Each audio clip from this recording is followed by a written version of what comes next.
So, in the last lecture, I talked about this general problem of how in the world can the government punish us? How in the world can the government even exist under Kantianism since it's always going to have that threat of punishment, coercion, which seems like a textbook case of using someone as a mere means? How is that possibly acceptable? Well, so I think before we talk about Kant's specific theory of punishment, we need to say a little bit about how he justifies having a government at all.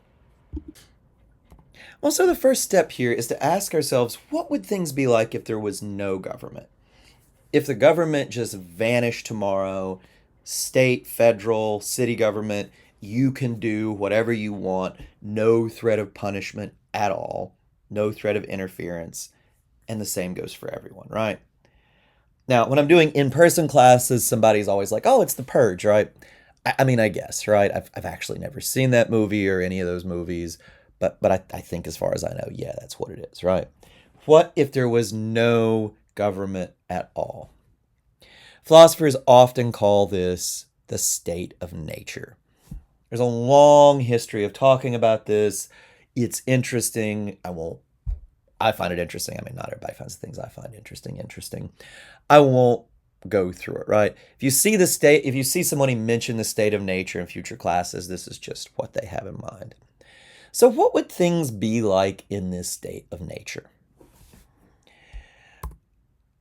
Well, there's this philosopher, Thomas Hobbes, who says, life would be nasty, brutish, and short. Hobbes basically does think, again, I haven't seen the Purge movie, so if I'm getting them wrong, I'm sorry. But what students tell me they're like, Hobbes basically thinks, yeah, that's what the state of nature would be like, except worse, because it goes on forever, right? And Kant basically agrees. And now, why is this? Hobbes seems to think that people are just nasty, terrible, horrible, right? Hobbes has a very low view of human nature. Kant, I don't think, shares Hobbes' view of human nature. Kant is not super optimistic about human nature, but I don't think he thinks we're as fundamentally evil as Hobbes does. But Kant thinks it's like, look, in a state of nature, there are going to be some people invariably who are horrible human beings who will try to get what they want through force. There's going to be people like that, right? Come up with your own estimate of what percentage of the population they are. Personally, I'd say it's about 15 to 20. Whatever they are, you would have to be constantly terrified in the state of nature that whoever you meet is one of those people. One of those people who would just bash your head with a rock to get, whatever they want from you, right? What would it be like? A, you would be constantly in terror. B, when you met somebody new, if you thought they might be a threat because they might be one of those 20%, you can even make the number lower, right? 5 or 10% is probably enough, right? If you thought they were one of those people, you would be very tempted to use violence against them just to protect yourself, right? Even if you didn't, you would probably try to avoid them. In a state of nature, even if Hobbes is wrong and we're not evil by nature, there are enough bad people out there that we would constantly be worried, we would live in fear.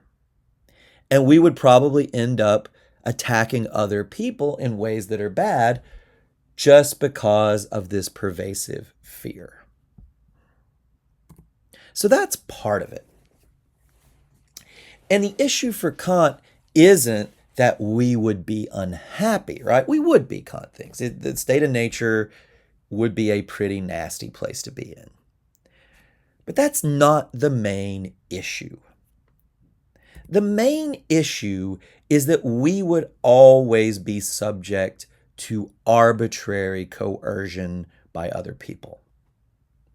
We would always be at we would always be at risk of being dominated by whoever is strongest. If there's somebody who's way bigger than us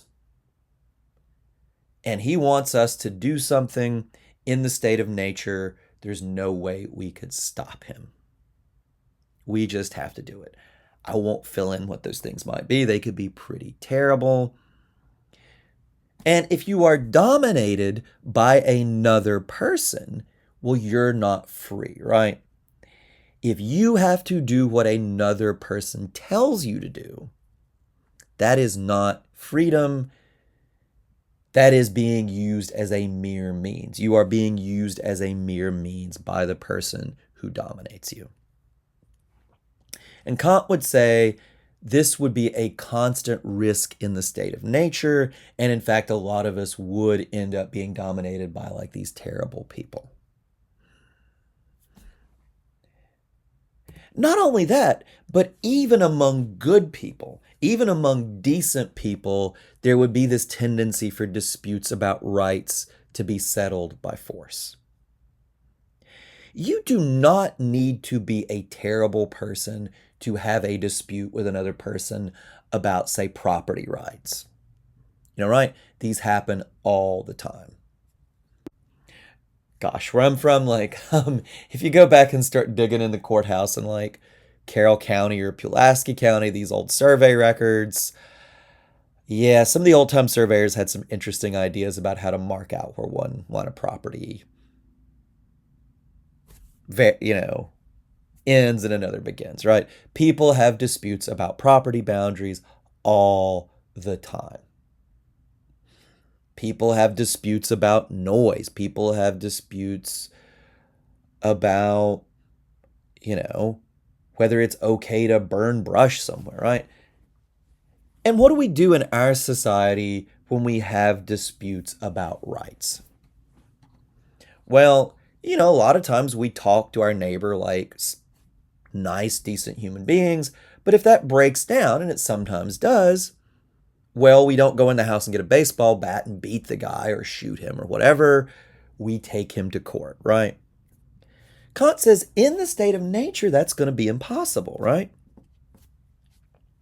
Disputes about anything, but especially property rights, Kant thinks that's going to be the main thing, are going to be settled by force. Can my cattle graze here? Or are you allowed to grow crops here?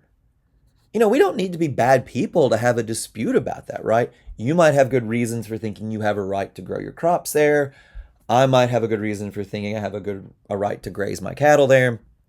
I don't have cattle, by the way. Do not have any cows. Hypothetical example, right? But if I did, we could both have good reasons to think it. But if there's no higher authority and we can't settle it between ourselves, unless one person knuckles under, it's just going to come to force. And Kant thinks that's terrible, right? Questions about rights should not be settled by whoever happens to be strongest or best in a fight.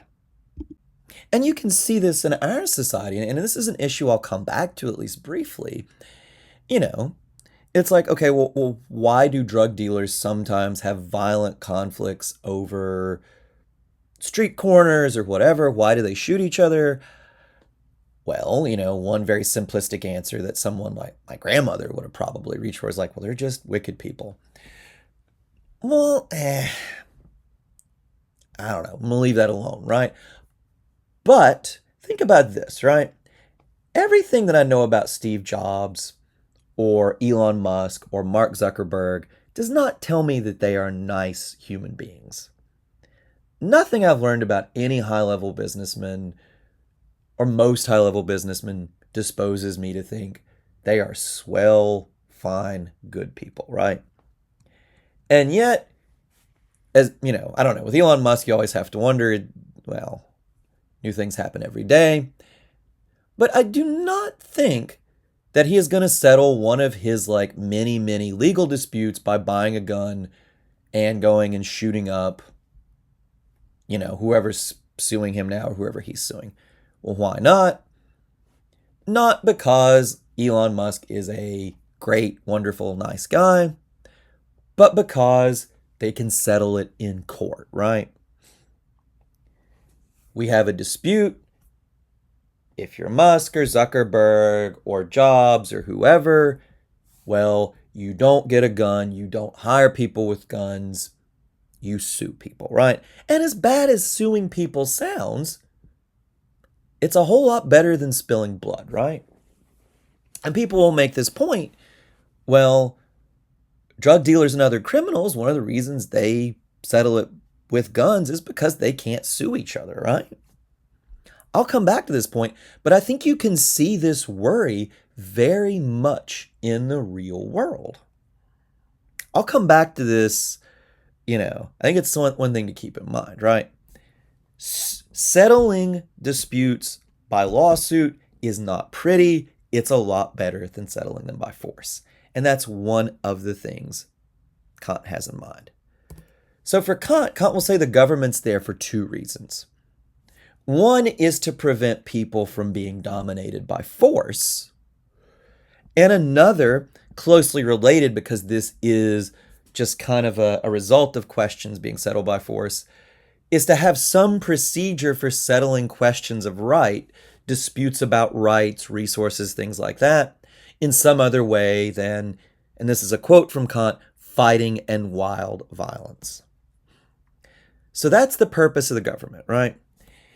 We could not be free without a government because we would always be subject or always vulnerable to the domination of other people.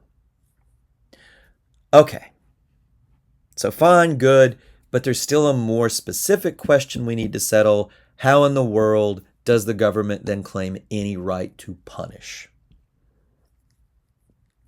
Where exactly does that come from? We'll talk about that in the next lecture.